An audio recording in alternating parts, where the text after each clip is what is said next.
Hi, I'm Terrell Turner, the host of the Business Talk Library, and today I have a great guest on, Mr. Michael Maher. And the reason why I think this one is interesting is because a lot of people are trying to figure out e-commerce and figure out how do I sell products on Amazon. Well, Michael Maher is a person who is great at that with his business Cartology. So we're going to talk a little bit about it and let you know how you can get in touch with him if you want to learn more about his business. So welcome to the show, Michael. Thank you very much, Terrell. It's very nice to be here. And yeah, I'm definitely in a very popular space even before COVID, but coronavirus definitely pushed that, accelerated that need there. Absolutely, absolutely. Now, before we jump into cardiology, what was your background before starting this business? And what were you doing first? So my story, I guess my genesis story kind of starts with me being a musician. And in high school, I really wanted to just be a rock star. Like that was the thing I wanted to do. And I was playing drums in a band and singing and started doing that into college. And really just did not have a clear plan of what I wanted to do in college. And at one point, I dropped out and said, I'm going to focus on this band. Like that's what I want to do. No one else, there was two other people in the band. No one else did that. No one else did that. But I was like, I want to do this. That quarter, the school I was going to was on quarters. That quarter that I dropped out, the band broke up. So my now wife, but girlfriend at the time, was like, we knew that, we were going to eventually get married. And she was like, what are you going to do? And I'm like, I don't know. I mean, I guess I'm just going to play music. Now, had I been in, I'm in Cincinnati, Ohio. Had I been in an area where there was an opportunity to be a studio musician or something like that, I think I could have attained that. But there was no hope of that really in Cincinnati, just a much smaller market. So I ended up going back to school, finished my degree, and I was working at Starbucks at the time and just said, I'm gonna work my way up there, and did that for a couple of years. I just got to I ended up managing a store. And after a year, I just realized that really started my love for coffee. I got this shirt on that says it's 5 a.m. somewhere. So definitely a big coffee fan because of that. And my palate may have changed. So that's not really my go-to place anymore, but I really got to where I wanted to be and said, I hate this. I don't want to be here anymore. And I'd been selling music equipment on eBay. So I understood how somewhat of what e-commerce was like. I had a friend who was an accountant, and he started his own e-commerce business because he did not like what he was doing. And he ran that while he was still working his full-time job, and then eventually left. That's exactly what I did. I started an e-commerce business, launched, on eBay, Amazon, and my own web store eventually, but started with eBay, built that up as I was working a full-time job to get it to a place where I said, okay, I've got enough here that I can, take money and be able to live on. So that's really what started my journey into entrepreneurship a decade ago. And it led me to, starting from a place of doing, it led me to understanding that there's a need in the service industry, and some circumstances for me changed, and I had to pivot really quickly. There was a big decline in my sales because of some external factors. People just flooded the market. Amazon had opened up in 2015, had opened up the market to Chinese sellers. And so now these manufacturers are coming in and selling a product that's basically your same product with 50%. So it was like my cost. And that I didn't have the cash to sustain that, which is unfortunate, but it's a hard lesson. But I pivoted into the service side, and I've really fell in love with helping other brands to be successful on that Amazon channel. So I have experience in e-commerce in general, and something we talk about a lot is how do you have a robust presence, even if you're on Amazon? How do you have a robust presence outside of that? And we call that, being omni-channel. So having your own store, being on Amazon, potentially being on some other kind of marketplace store, being in some retail outlets, all that kind of stuff is something we highly believe in, because every channel has its volatilities. Mm-hmm. People notice that retail this year, brick and mortar, has its volatilities too, because a virus can shut everything down. I read that there's a 33% decrease in shelf space in store right now. And there's been a 50% increase in online shopping revenue. Mm-hmm. What's even crazier is over the past decade, hopefully I don't bore you with these stats, but I think it just goes to show how much has changed this year. But over the past decade, starting in 2010, the e-commerce share of total retail sales was probably, I think, anywhere from 5 to 7% a decade ago. And each quarter, it's been going up by a fraction of a percent. First quarter in 2020, e-commerce was 12% of total retail sales. Mm-hmm. So very, very small incremental change over time. From Q1 to Q2, it went from 12% to 16%. Wow. So that was multiple years in a quarter, which is crazy. Yeah.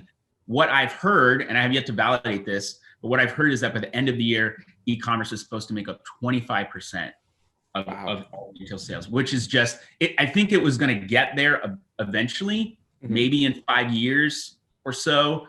But I mean, that just really pushed it to the forefront. And so now there's this need for people who know and understand Amazon, which are scarce, and they want to get on Amazon, and they want their brand, whether you're a big CPG company or you're a digitally native brand, you started on your own, website, and you want to expand to Amazon.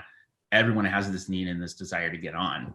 Gotcha. Now, when it comes to people wanting to get on to Amazon, have you noticed that people either underestimate what it takes to be successful, or I guess have you seen people approach it with the right mindset, or do you usually have to work with them on that up front?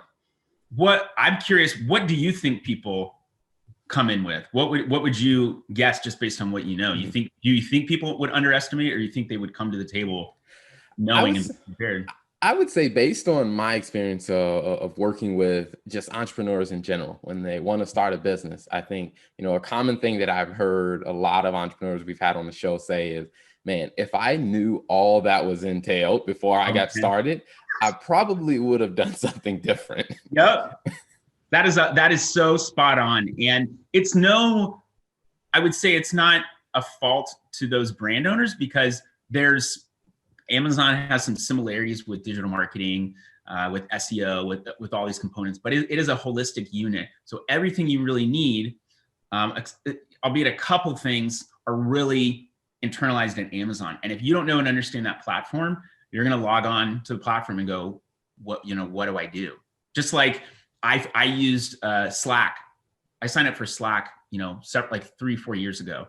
And I looked at it and I was like, this is dumb. Like, this does not make any sense. Then I saw a team utilizing it correctly, and I went, oh, that's awesome. And at that, I was working with a different agency, but at that very time, I went back to my team and said, we're getting Slack. And so I implemented it. It's a tool we use to this day. So it's just a matter of knowing and understanding its functionality. And a lot of people just don't know that, because Amazon has been ignored for a very long time, especially by large brands, which is why if you look at who makes up the majority of the income of the revenue that's coming to Amazon, out of their reported $300 billion in revenue, third-party sellers, or those that are using Amazon. Let me clarify this. There's 2 ways to access Amazon as a seller. You can be a vendor, which is a very traditional retail pattern where, Amazon used to go to trade shows and say, hey, we want you to sell your product on our platform. They give you a vendor portal, you load your stuff in, and stuff sells. Well, it's become more complex over time. So now it's not just putting your stuff on the market. You have to have good content, good media, good advertising, all that stuff. They then opened up about a decade ago, about almost probably 20, maybe 15, 20 years ago, opened up to third-party sellers. So they're using Amazon as a consignment, which sounds kind of, think the word consignment, you think of like that shop on the corner that's like, some on a used record player or something. But Amazon allows you to access their network, which they're basically a very trusted distribution network, which is, their footprint's expanding. But they're a very trusted distribution network. And as a brand, people believe in what they're buying on Amazon. Sometimes they're more likely to purchase a product on Amazon than they are even on the brand owner's site, because Amazon has such a level of trust with people, which is incredible, and which is why you give them a percent of what you sell to be on their platform, because they built this this behemoth of a brand. But when you are accessing Amazon as a third party, you're shipping inventory into Amazon's fulfillment centers, or potentially shipping it yourself. You want to go mostly into Amazon, because then you get Prime eligibility. And that is, those Prime customers make up a third of Amazon's active users. So they have about, last I checked, was 300 million active users, 100 million or so Prime members. They spend 2.5 times what non-Prime members do. They're more active. They're going in and looking for Prime eligible items only. So if you don't offer something that's Prime eligible, they're not even going to see it. But as soon as you sell, then they pay you. And so that third party is now doing 150 billion in revenue out of that 300 billion. So they've actually surpassed the first party sellers, which is incredible. And that trend, it's going to continue to grow. But there are, when you access those platforms, you have to put forth a lot of effort and you have to put forth a lot of work. And so when people don't know or understand that, because it's been so hidden or ignored, or a skill set that no one else wanted to learn except really the people that have been sellers and people that came from Amazon that had some kind of experience with the platform, those are the people that are really making up the service providers in that space right now. Gotcha. Now, I guess when you talked about, you went from being a seller yourself to now moving over to the service side, what was, emotionally or mentally, what was that like? Did you have an emotional attachment to the product side that you had, or did you struggle with that decision? That's a really insightful question. And I appreciate that, because in that time period, as my business was declining, it was an emotional experience for me, because I realized that I had tied my self-worth to the success of my business. And so as it was failing, I felt as though I was failing. And so there was a period of transformation I went through. I grew in my knowledge and understanding of I would say just business in general, but I reached out to mentors. I asked for help. I got spiritual guidance. I really grew in my spiritual life as well during that time, because what I'd also realized is not only was my self-worth tied to my success in my business, but I was also trying to create and make all these plans and fit everything in these nice little boxes and just follow that plan. And what I didn't know at the time, or what I was ignoring, is that God had a different route for me. And that's cool. And everyone may interpret that a little bit differently. But the point is, I was holding so fast and so rigid to something that, in all honesty, if I look back on it, I was a little complacent towards the end, because I wasn't as passionate about it. It was just like, get a product, put it out there, and get a product, put it out there. And there was some allure with building a brand. So I've got, some experience with that. But it was, as soon as I just let go, and it took, a couple years to really deal with all of the fallout of that. But as soon as I let go and decided to pursue the service side, there was just an immense weight that was lifted off my shoulders. And I love the service side. I'm an extrovert by nature, but very people oriented, love building relationships, conversations like this. I could have all day. And I felt like I really came into my own. And so now what I've been developing on is growing and scaling a service agency instead of it. It started out as me being a freelancer, a consultant. And then I realized, wow, there's a lot of demand with Amazon. I'm going to prioritize that. That's where my focus is going to be, and just started growing and building an agency, which has not been easy, but I've learned some stuff from my past experiences, better understanding accounting side and understanding how I'm managing my business finances. That was something that I was very naive to. When I first started my e-commerce business a decade ago, I knew what a P&L was because I had experience with that, but I had no idea what a balance sheet was, and just confused me that you're like putting money in here and then taking out here. I'm like, let's leave that money in the business. Why are we taking out? It was just a lack of understanding on my part. And so I really needed help to get me to a place where I could better understand that. But I have got some great mentors that I've leaned into that have been so generous with their time. I've got some coaches that I've worked with, and I've really leaned into the areas, building on my strengths, but knowing where I have these weaknesses or where not my strengths, and getting help in those areas so that I can still succeed in those areas, even if I'm not the one that's the most knowledgeable on it. Awesome. So what are the services that you do offer if someone's looking to do business with you? So we provide a really full service solution. And the reason I say full service is Amazon is a platform that is contained in itself. So you need to get a product listing up. That comes to content, SEO, and some creative. And then once your listing is up, as people purchase, there's a customer experience management that has to take place. You need to understand logistics. How much are you shipping into Amazon? What's gonna be the best rate for shipping your product into Amazon? What are your inventory limitations? Are you moving through inventory quick enough? Amazon has placed restrictions on how much inventory you can send in.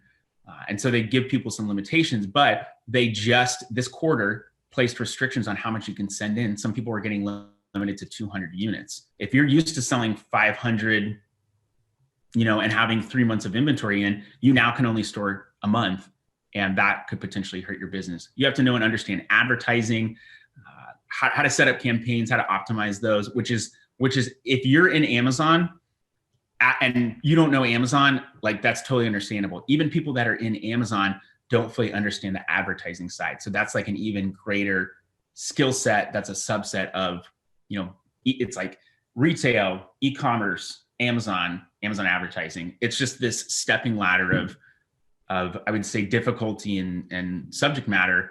I love the advertising side. That's where I really thrived. And that's something that we're very passionate about at Cartology. But we really are providing all of those services to people. And so because each one affects the other one, it's so holistic. We don't want to just manage advertising for someone, because when we take over advertising, we're also taking over how well their listing converts, how much it's going to sell. And if that's not on point, the advertising is not going to work like you need it to. So we work with people and become your Amazon business partner in a way. And that's reflected in how we run costs with our business. We want to partner with people so that we're willing to forego money on the front end, because the projects we're taking on, we believe in, and we believe in our skill set. And those two things combined is going to get us to a place where we're going to ultimately be profitable. And that's paid off for us for sure. And it's just seems so necessary to me to manage the entire thing as opposed to just compartmentalize it. But we have a division of our company called Storybox that provides a la carte services for people who just aren't at a place that they can afford full service, because it's not the cheapest, but it's not the most expensive either. So we can get them to a place and hopefully level their game up so that they could be more of a full service client.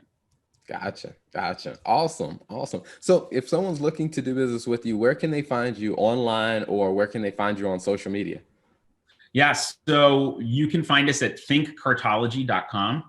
Unfortunately, cartology.com is taken. So think Cartology it is. But when you want to grow your presence on Amazon, we want you to think Cartology. So you can find us there. We have a blog that's forthcoming, a pending podcast that's coming out that I'll be running. It'll be kind of a separate division, but it'll be something that is sort of an extension of our brand at Cartology. You can also find me. I'm very active on LinkedIn. That's really the only social network that I'm on, but it has been a powerhouse for making connections with people and finding team members. A lot of my team has come from people on LinkedIn that I've connected with, as well as clients. It's a great lead source. Not only do I get inbound stuff because of the content I'm putting out, but I also use LinkedIn as a tool, as a CRM, their sales navigator tool, to go out and prospect people. And that's proven very successful based on the method I've been doing it. So I would say our website and LinkedIn, those are the two best places to find me and to find us. Awesome. Well, before we wrap up, one question I like to ask every guest is, what's 2 pieces of advice you would share with other entrepreneurs? First piece of advice I'd say is a no-brainer for me, and it's to ask for help. So many times entrepreneurs, they're underestimating what it takes. And then when it comes to, I'm sure when you get people that you talk with, Terrell, that they're like, oh my gosh, I have all this to do. Now it feels so overwhelming. But one, they don't have to do it alone. They can get help and they can get people, and you should get people to help you, because you can't be great at everything. There are things in my business now, like logistics, that I'm not touching, and I don't know everything when it comes to that. I'm getting information from them, but they're handling it. I don't need to know that specific thing for the business to function. I just need to know that they understand it and that they're addressing it and that we're performing well. If we need to troubleshoot, we can. but asking for help. I asked for help when it came to accounting stuff, and I got it. I asked for help when it came to sales stuff, and I got it. Now, sometimes you're going to have to pay for help. Sometimes you might have a mentor that's going to build into you, and I'd say find a mentor too in that asking for help. And then from an entrepreneurial perspective, I think the other piece of advice I would give is find community. I was so isolated during that e-commerce product phase of my business. And I had, one or two people that were shipping stuff for me and answering customer service emails. But I did not know that other entrepreneurs were having a hard time. And it's sort of arrogant for me to think that I'm the only one that would have a hard time, but I wasn't plugged in anywhere. And so I got involved in a couple communities locally.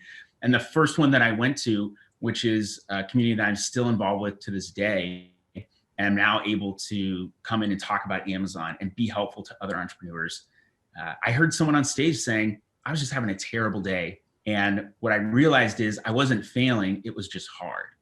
Gotcha. And that seems so simple, but when you're in the thick of it and you can't see the forest for the trees, everything looks so overwhelming.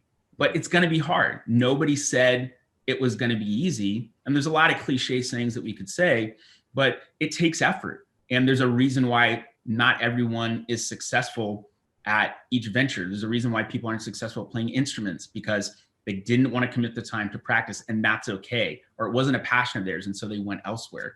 But it's going to be difficult. It's going to be hard to get that help that you need and find community so that you don't wallow in self-pity, but you can say, oh, everyone else is having a hard time too. I'm not alone. This is normal. Gotcha. Awesome. Well, thank you so much for coming on and sharing insight for us and for all the listeners and viewers. If you want to learn more about mastering selling on Amazon, building your brand there, definitely check out the links that we're going to have in the notes so you can get in touch with Cartology. And Michael, thank you again for coming on. Thanks for having me, man. I really appreciate the conversation. Thank you for tuning in to the Business Talk Library. If you like our content, be sure to follow us on social media. And if you want to see more of our exclusive content, you can subscribe and become a member on patreon.com/Business Talk Library. Hey, the Business Talk Library is the place where business makes sense.